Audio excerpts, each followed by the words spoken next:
तमाम राजनीतिक दल जो हैं वो अपना अपना सियासी फायदा या फिर अवसर, आप कह सकते हैं अवसर भी तराशने का प्रयास कर रहे हैं। हमारे साथ तीनों खास मेहमान बने हुए हैं, समीर बाकरे प्रवक्ता बीजेपी के, अखिल चित्रे जी शिवसेना यूबीटी के, और पत्रकार के तौर पर राजेश भारती जी हमारे साथ जुड़े हुए हैं। मैं अखिल जी आपका रुख करते हुए, क्या आप अपने अस्तित्व को लेकर खतरा मंडराने लगा है क्या? अब जनाधार कम होता हुआ या गिरती हुई लोकप्रियता या गिरते हुए नंबर्स, क्योंकि विधानसभा चुनाव में तो आप लोग खाता भी नहीं खोल पाए, तो क्या अब इसे समझ लिया जाए कि आप एक अवसर पाना चाह रहे हैं कि बस हम साथ आए, जनता के बीच में मैसेज जाए और मराठी वोटर्स इतर पितर ना हो पाए? मैडम आई एम सॉरी, लेकिन आपको थोड़े फैक्ट्स चेक करने होंगे। विधानसभा में हम खाता नहीं खोल पाए, ये आपको किसने कहा? विधानसभा में शिवसेना उद्धव भाईसाहब सर मनसे की मैं बात कर रही हूँ, सर मैं मनसे की बात कर रही हूँ, 20 मनसे की बात कर रही हूँ सर मैं।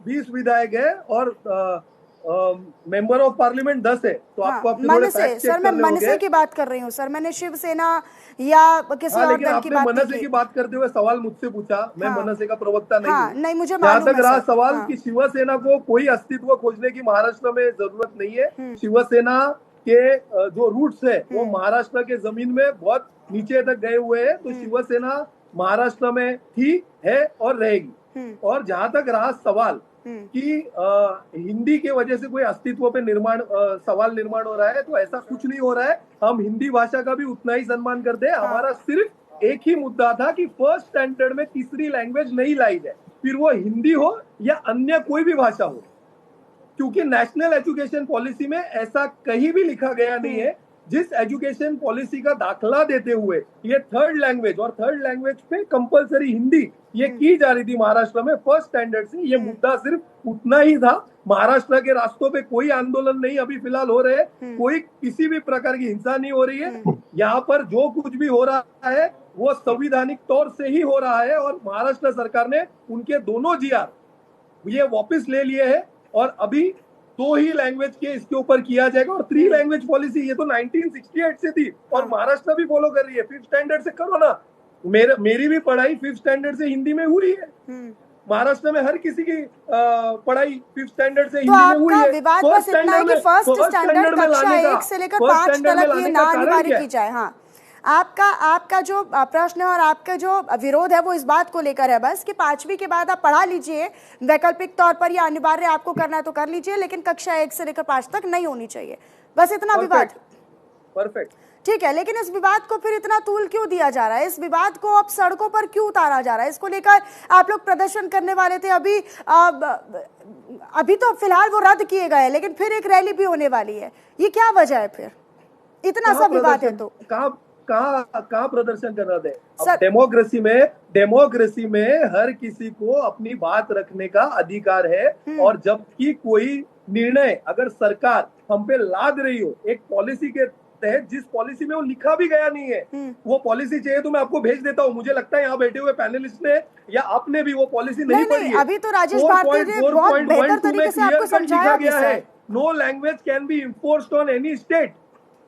हाँ, नहीं, अभी तो राजेश भारती जी ने आपको समझाया भी सर पॉलिसी के बारे में। गलत समझाया ना, वो कुछ भी गलत समझाएंगे तो वो मैं नहीं समझ सकता हूँ ना। वो पॉलिसी के तहत जो लिखा है वो समझाए, अपनी मनगढ़ंत कहानियां बताएंगे तो वो मैं नहीं समझने को तैयार हूँ नेशनल चैनल पे। ठीक है, समीर जी का मैं रुक कर लेती हूँ। समीर जी, अभी ये रैली भी होने वाली है, 5 तारीख को रैली होगी, इसको लेकर एक बड़ा संदेश देने का प्रयास भी पार्टी करने वाली है। 2 परिवार जब साथ आएंगे, हालांकि कुछ भी वजह रही हो, राजनीतिक मतभेद रहे हों, 20 साल पहले दोनों अलग, लेकिन अब 20 साल बाद अगर साथ में आएंगे तो निश्चित तौर पर एक बड़ा संदेश देने का प्रयास भी किया जाएगा। क्या लगता है, क्या कोई बड़ी चुनौती होगी आने वाले समय में? देखिए, आपके सवाल का जवाब देने से पहले मैं तो अखिल जी को सुन रहा था और मुझे ऐसा लगता है डॉक्टर माशेलकर समिति का इन्होंने जिक्र तक नहीं किया। वो हम सबको एजुकेशन पॉलिसी पढ़ा रहे, तो इन्होंने उद्धव साहब ठाकरे साहब को क्यों नहीं पढ़ाई? उन्होंने क्यों वो समिति अपॉइंट की? उन्होंने क्यों 1ली से 12वीं तक कंपलसरी 3 लैंग्वेज किए? तो आप अखिल जी डॉक्टर माशेलकर समिति का सुनिए अखिल जी, मैं आपके बीच में नहीं बोला जब आप गलत कोट कर रहे थे। तो उद्धव ठाकरे आप साहब गलत ने कोट कर रहे हो। मैं आपको doctor with fact Mashelkar and evidence समिति बता का दूंगा। डॉक्टर माशेलकर समिति का अहवाल आया था, उसका रिपोर्ट भी हुआ। इम्प्लीमेंटेशन हुआ अरे तो नहीं, उसके लिए समिति उसका बनाई, इम्प्लीमेंटेशन हुआ इम्प्लीमेंटेशन नहीं। आपको समिति नॉलेज नहीं है इम्प्लीमेंटेशन तो की थोड़ा बनाई है। नॉलेज लीजिए कहीं देखिए जाके। अखिल जी, नेशनल चैनल पे बैठ के जो आपके मन में आएगा वो मन गलत कान में आप नहीं बता आपको सकते। समिति का अच्छा, रिपोर्ट सुन क्यों नहीं लीजिए। थोड़ा रिजेक्ट किया? नॉलेज नहीं है तो थोड़ा देखिए नॉलेज लीजिए। देखिए अखिल जी सुन लीजिए, आपके बारे देखिए में वो नहीं, हाँ वो नहीं कहे थे। हाँ आपने अगर समिति को इम्प्लीमेंट नहीं करना था तो इम्प्लीमेंटेशन के लिए समिति क्यों बनाई? आपने वो अहवाल को रिजेक्ट कर देना था, आपने कैबिनेट में क्यों एक्सेप्ट किया? तो नहीं किया आपको मैं बात एक्सेप्ट, कर, नहीं अरे किया देख, अरे एक्सेप्ट, उप नहीं समिति किया बनाई है। एक्सेप्ट, नहीं किया देखिए एक्सेप्ट। मनीषा जी, ये अरे मेरे बीच झूठ में बोल बोलेंगे रहे तो हो, मैं भी इनके नहीं बीच किया में बोलूंगा। नहीं, ठीक है, ये ठीक है। गलत फैक्ट कोट कर रहे हैं, ये नहीं नहीं गलत नहीं, फैक्ट कोट कर ठीक रहे है, हैं। अगर नहीं गलत किया है फैक्ट कोट अखिल कर जी, रहे हैं। अगर नहीं किया है तो मैं इसका काउंटर आपसे लूंगी, तब आप फैक्ट चेक के साथ अपनी पूरी जानकारी दीजिएगा, लेकिन एक बार उनको उनकी बात कंप्लीट तो हो जाने दीजिए, फिर आपको जहां गलत लगे आप बोलिएगा। ठीक है समीर जी। देखिए मनीषा जी, एक तो पहले मैंने आपको क्लियर किया कि उद्धव ठाकरे साहब ने कैसे डॉक्टर माशेलकर समिति का अहवाल एक्सेप्ट किया। उसके बाद मैं कहना चाहता हूं कि साथ आना जरूरी है क्योंकि राजनीतिक मजबूरी है। अभी इनका मराठी का मुद्दा नहीं है, महापालिका मुद्दा है। इनके जब जमीन के नीचे से पैरों के नीचे से जमीन खिसक रही है तब इनको राज ठाकरे साहब याद आ रहे हैं। मैं पूछना चाहता हूँ, क्या 20 साल पहले जो राज साहब ठाकरे अलग हुए थे उद्धव साहब से, तो क्या वो सब कारण सॉल्व हो गए? क्या हिंदुत्व का मुद्दा छोड़ के जैसे इन्होंने कांग्रेस का दामन थामा था, अब या क्या कांग्रेस पार्टी इनके साथ रहने वाली है जब ये मराठी का मुद्दा प्रांतवाद और हिंसा पे उतारू होंगे? तो कैसे देखिए, विरोधाभास की आइडियोलॉजी उबाटा ने पूरी अपना ली है। हिंदुत्व से अलग हटे स्वर्गीय बाला साहब ठाकरे ने आज महाराष्ट्र में और पूरे देश में हिंदुत्व का इतना बड़ा विचार दिया था, इतनी बड़ा बल दिया था। उद्धव ठाकरे साहब उस विचार से हट गए और कांग्रेस के और राष्ट्रवादी के दामन थाम लिए। बाला साहब ठाकरे ने तो बोला था, जिस दिन मैं मेरी कांग्रेस बन जाएगी मेरी दुकान बंद कर दूंगा, और ये कांग्रेस को पूरी अपनी दुकान की चाबी दे के बैठे। तो मेरा ऐसा कहना है कि जो पार्टी आइडियोलॉजी पे कायम नहीं रहेगी, जनता उसके साथ नहीं रहेगी। और मराठी मानुस सबसे ज्यादा देवेंद्र जी के राज में खुश है। आप पूरे महाराष्ट्र का ग्रोथ देख लीजिए, 40% एफडीआई महाराष्ट्र में आ रहा है। मुंबई में जो ग्रोथ की इन्होंने 25 साल राज किया, उन्होंने सिर्फ कोई ट्रांसपोर्ट का इंप्रूवमेंट नहीं किया। देवेंद्र जी अपना ये कर रहे हैं, मेट्रो का पूरा जाल बिछा रहे। इन्होंने 2.5 साल वो आरे के चक्कर में मेट्रो का ग्रोथ 5 साल पीछे कर दिया। तो मुंबई कर हो चाहे मराठी मानुस हो, ये भाजपा एक राष्ट्रीय विचार की पार्टी है, एक हिंदुत्व विचार की पार्टी है, मराठी मानुस की पार्टी है। और हमारे देवेंद्र जी के आप देख लीजिए, मराठी भाषा को अभिजात भाषा देने का दर्जा देने का काम देवेंद्र जी ने किया है। नरेंद्र मोदी साहब की सरकार में हुआ है। इंजीनियरिंग या मेडिकल की पढ़ाई मराठी में हो, इसलिए देवेंद्र जी कोशिश कर रहे हैं। मराठी विद्यापीठ देवेंद्र जी स्थापन कर रहे हैं। तो मराठी मानुस के लिए सबसे ज्यादा करने वाले ये भाजपा की पार्टी है और देवेंद्र जी है, और हमारे सब नेता मराठी है। तो किस बात से मराठी मराठी कर रहे हैं? हम तो पूरे खुद ही मराठी, पूरे सरकार का काम मराठी है, हमारे प्रदेश अध्यक्ष मराठी है, सब मराठी है। तो कहाँ से ये भाषा विवाद खड़ा तो फिर करना? ये फैसला क्यों वापस ले लिया पैरों सर? के नीचे नहीं अगर रहती है, अगर तब ये इसमें कुछ इनको नहीं बातें था, सूझती अगर इसमें कोई गड़बड़ी नहीं थी, कोई विवाद नहीं था, कोई विरोध नहीं था, तो फिर फैसले पर रोक क्यों लगाई? फिलहाल फैसले को एग्जीक्यूट करना चाहिए था ना। फिर क्यों बैकफुट पर आ गई मनीषा सरकार? जी, देखिए मनीषा जी, लोकतंत्र में अगर कोई तबका अगर इसमें संदेह उठा रहा है तो एक्सपर्ट कमेटी अपॉइंट करने में क्या हर्ज है? हम कोई ईगो की लड़ाई नहीं लड़ते कि हमने ये तो किया है। फिर ये अगर हम कमेटी के नहीं, तो ये कमेटी पहले गठित होती, फिर वो स्टडी करती, उसके बाद आप कोई फैसले पर एग्जीक्यूशन करते सर। आपने बिना समिति बनाए, हाँ बिना समिति बनाए अगर आप फैसले लेंगे। स्टडी किया है, डॉक्टर माशेलकर समिति ने स्टडी किया। और मैं तो चाहता हूँ कि भारतीय जो अपने मराठी युवक भी है वो देश की सब भाषा सीखे। मैं अखिल जी से एक सवाल पूछता हूँ कि इनको अंग्रेजी से इतना क्यों प्यार है? ये भारतीय भाषा का विरोध करते हैं लेकिन अंग्रेजी के बारे में कोई शब्द नहीं बोलते। ठीक है ना इनके अखिल जी, पार्टी जवाब के दे लीडर बोलते दीजिए, हैं, ना जवाब दे कोई दीजिए भाई, प्रवक्ता अंग्रेजी बोलते से हैं। इतना प्यार क्यों है और हिंदी से इतनी नफरत क्यों है? हिंदी नहीं, भारतीय भाषाओं से। हाँ भारतीय भाषाओं से। लीजिए, अब मैं दे दूं जवाब? बोलिए बोलिए अखिल जी। क्या है ना, नेक्स्ट टाइम जरा आप किसी को बुलाओगे तो देखिए कि वो पार्टी का प्रवक्ता ही हो और उसकी थोड़ी पढ़ाई हो उस नॉलेज, उस बारे में। क्या है ना, English is a global language which is required everywhere and Hindi is not, okay. लेकिन हिंदी का हम सम्मान करते हैं। हिंदी 5th स्टैंडर्ड से मैं खुद कह रहा हूँ कि हमने पढ़ाई की है। उन्होंने ये विषय किसी भी भारतीय भाषा की बात की है सर? विषय सिर्फ इतना है कि पर्सनल कमेंट कर रहे हैं। मैं अखिल जी को मैं पार्टी का अधिकृत प्रवक्ता हूँ, आपको कोई राइट नहीं है। और दूसरा, आप अपने उद्धव साहब को पहले समझाइए 3 भाषा का सूत्र। फिर आप टीवी पे नेशनल चैनल पे आके कुछ गलत बात कीजिए। आपके उद्धव साहब ने डॉक्टर माशेलकर समिति क्यों बनाई, इसका तो मुझे जवाब दीजिए पहले। आपका अज्ञान दिख रहा है और महाराष्ट्र के हर जनता को भी देखिए दिख ना, रहा होगा। आप बताइए ना कितने डॉक्टर अज्ञानी हो, ये आज आपको जिन्होंने भाई अपॉइंट किया प्रवक्ता उनको भी भाई दिख रहा साहब, होगा। आप बताइए ना डॉक्टर माशेलकर समिति क्यों बनाई थी? डॉक्टर माशेलकर की समिति ने एक रिपोर्ट सादर किया था। क्यों बनाई थी? राष्ट्रीय शिक्षा क्यों नीति के बना था? तहत। मतलब आप मूर्ख हो क्या? आपको समझ में नहीं आता है? राष्ट्रीय कोई भी चीज का अभी नरेंद्र यादव की शिक्षा समिति नीति के क्यों 2020 के में बनाई ना। क्यों अपॉइंट की है? अगर देवेंद्र फडणवीस जी ने नरेंद्र यादव जी की आप तीन भाषा नहीं थे, तीन भाषा नहीं थे, तीन भाषा नहीं थे तो आपको समिति क्यों अपॉइंट की? पता नहीं है क्या? तीन भाषा नहीं थी तो समिति क्यों अपॉइंट की? आपको डेमोक्रेसी में लॉ कैसे अरे बोला पहले जाता है बोलना पता सीखिए नहीं है अखिल क्या? जी। मैं भी आपको कुछ गलत बोल सकता हूँ, लेकिन मेरे नहीं संस्कार सर, बोलने व्यक्तिगत टिप्पणी नहीं सर, व्यक्तिगत टिप्पणी बिल्कुल अस्वीकार्य है सर। आपके नॉलेज नहीं। के लिए मैं क्या कहना ये किसी चाहता हूं? एक दूसरे को मूर्ख बताना, नहीं नहीं नहीं। अरे अखिल जी, आपको क्या नॉलेज है? आपको अपने उद्धव साहब को बताइए। की रिपोर्ट आपके पास है? अरे आप तो मैं दिखाता हूं अपॉइंट आपको कीजिए, वीडियो। बताइए ना। पहले अपॉइंट आई थी माशेलकर समिति की पहले रिपोर्ट, अपॉइंट आपको क्यों डेट किए पता थे है? डॉक्टर माशेलकर की समिति, वो बताइए। किस डेट पे आई थी माशेलकर समिति की अरे रिपोर्ट? आपको पता है? अपॉइंट क्यों कितने किए लोग थे तो बताइए माशेलकर समिति के? पहले अपॉइंट क्यों किए, बस बताइए कुछ ना। आपको पता नहीं है, सिर्फ भाजपा का अरे आपको नैरेटिव सेट करना। अरे अपॉइंट की थी, ये बताइए ना क्यों की थी अपॉइंट। आप क्या पहले पानी पी लीजिए, आपको अभी सांस अरे लग जाएगी, आपको डॉक्टर समझ में नहीं आ रहा जवाब क्या डॉक्टर देना है। माशेलकर आपको समिति, पता है माशेलकर समिति कब डॉक्टर अपॉइंट की माशेलकर थी? समिति क्यों आपको पता है अपॉइंट की थी? माशेलकर समिति के क्यों रिपोर्ट अपॉइंट की थी आप बताइए। कितने लोग थे? क्यों बताइए, क्यों अपॉइंट की थी बताइए। सर क्यों आप अपॉइंट की अरे थी? क्यों नहीं, अपॉइंट ठीक की है। थी मतलब, क्यों अपॉइंट की थी मतलब, have you learned law? Do you understand? I am a chartered accountant and a cost accountant, more educated than you. ठीक है सर, नहीं नहीं नहीं, व्यक्तिगत टिप्पणी नहीं, ये बात गलत बात। नहीं नहीं नहीं नहीं सर, सर राजनीतिक तौर पर हम स्वीकार कर सकते हैं, लेकिन व्यक्तिगत तौर पर ये एक दूसरे पर आरोप प्रत्यारोप नहीं सर, नहीं please. You don't have right to pass sir नहीं, आपके कुछ भी पर्सनल डिस्प्यूट्स हो सकते हैं, वो ऑफ कैमरा आप लड़ लीजिए, लेकिन यहाँ पर नहीं sir. Sir please, sir please, Sameer ji, Akhil ji, दोनों से मैं रिक्वेस्ट कर रही हूँ सर। मत बुलाइए। नहीं नहीं सर सुनिए, आप भी बीजेपी की तरफ से वरिष्ठ यहाँ पर बैठे हुए हैं और अखिल जी आप भी यहाँ पर शिवसेना की ओर से वरिष्ठ यहाँ पर बैठे हुए हैं, लेकिन वरिष्ठता का परिचय तो दीजिए सर, आप वरिष्ठ पदों पर हैं सर। हाँ राजेश भांडे, राजेश जी का नहीं नहीं ठीक है सर, लेकिन पर्सनल कमेंट्स नहीं सर, ये सही नहीं लगता है। राजेश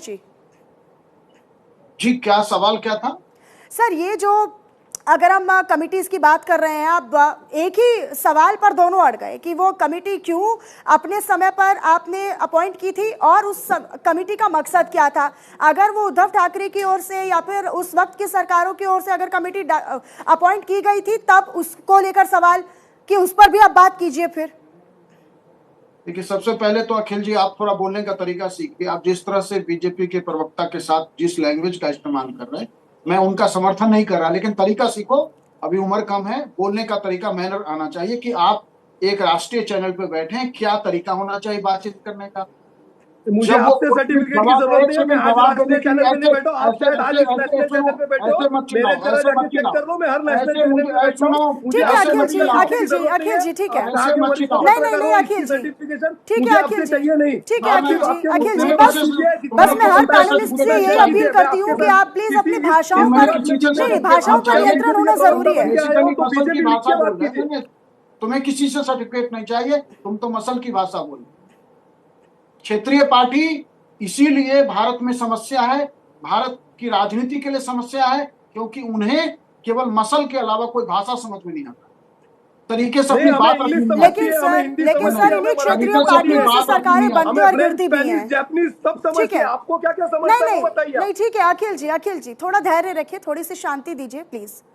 राजेश जी, तो ये जो कमेटी जो देखिए, ये कमेटी उद्धव ठाकरे ने बनाया, इस पे महाराष्ट्र में ये बात एकदम ठीक है, ये बात अखिल जी की कि 5th class onwards Hindi already लोग बच्चे पढ़ते हैं। हाँ।